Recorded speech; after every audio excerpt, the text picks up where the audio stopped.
Okay, this is lesson 5.4, solving rational equations. Before we start, I want to review the concept of restriction. A restriction is a value that's not permissible as your input. So it's an x value that's not allowed within the function. And the reason it's not allowed in this case is because, well, it might be a point of discontinuity at like a hole, or it could run over a vertical asymptote. But they're your restrictions on the domain. And the way we can identify restrictions is by looking at the denominator of our rational equation. So in this case, we have three different denominators that are going to lead to three different restrictions. But basically the idea is that that denominator cannot equal 0.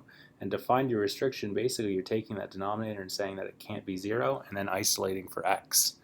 And in this manner, we end up with our restrictions. So the first one is that x cannot equal -2. Over here, this one says x cannot equal 0, and no rearranging required. And our last one is that 2x minus 1 can't equal 0.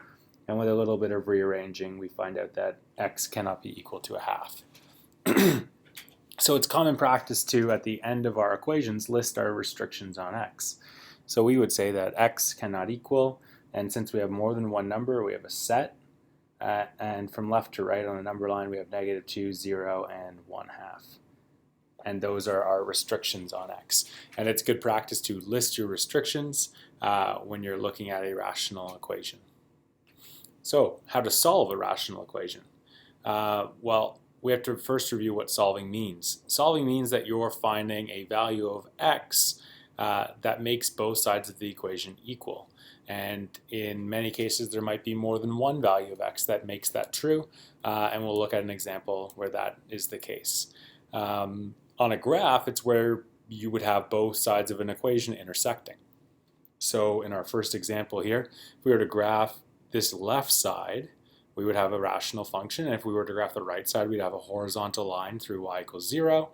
And we'd be looking for where this function crosses 0. And that would be our solution, or those x values would be, that would be our solution. Whatever value of x makes that equation true, that's your solution.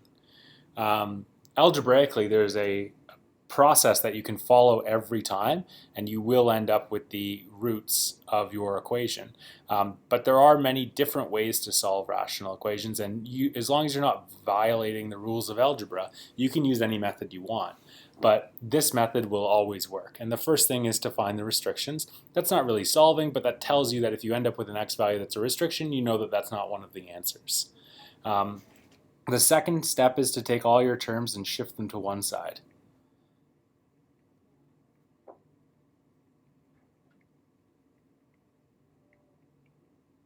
After we've shifted all of our terms to one side, we're going to multiply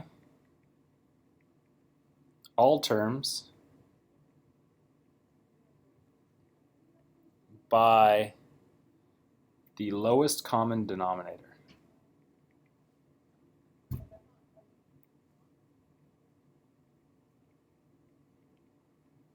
And by doing that, we will turn something that is rational, or something that's set up as a fraction, and we'll eliminate our fractions.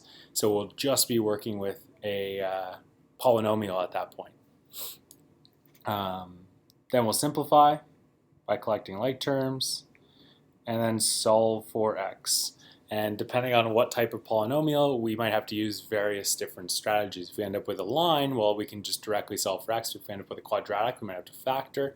If we end up with a degree 3 polynomial, we might have to use some factor theorem and then some polynomial division to get to our answer. But let's try to apply these steps to an example and see if we can solve for x. So first we need to find the restrictions. Restrictions are on the denominator, so we have a denominator of 3. There's no x there, so that denominator won't lead to any restrictions, but there is an x in this denominator. So we have one restriction, and it's that x cannot equal 0. And now we can start solving. The first step was to move all of your terms to one side. There's already two terms on the right side, so let's move this term to the right side as well. And that would give us 0. X over 3 is just a fraction. So it'd be like moving the number 1 over 3. And to move 1 over 3 to the other side, we just subtract 1 over 3. So in this case, we're going to subtract x over 3. Second step is to find the lowest common denominator and multiply both sides by it. In this case, we have 3 as one denominator. This denominator is also 3, and this denominator is x. The lowest common denominator in that case is 3x. If we were to make each of these denominators the same or common, this denominator is missing an x, this one's missing a 3, this one's missing an x. In all cases, that denominator would be 3x. So multiply left side and right side. So that's 3x times 0. Can't see that. I'm going to scroll over here. 3x times 0 and 3x times 4 over x plus x plus 1 over 3 minus x over 3. And 3x times 0 is 0. 3x times 4 is 12x divided by x is just 12. 3x times x plus 1 would be, well, 3x and in brackets x plus 1.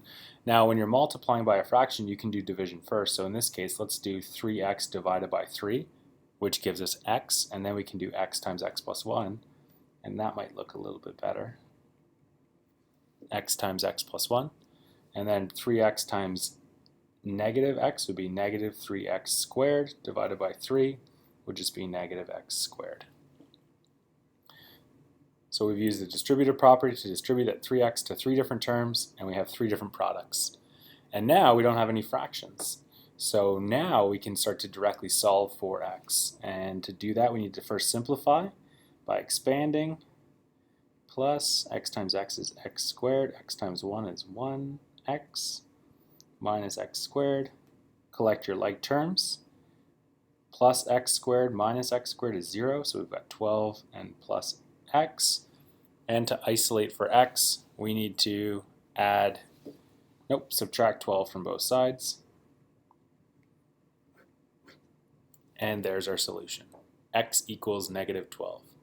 And you can check it by plugging it in for all of your x's and show that the left side does in fact equal the right side, and then you have an answer. So 4 steps. State the restrictions, shift all terms to one side, multiply by the lowest common denominator, simplify, and solve.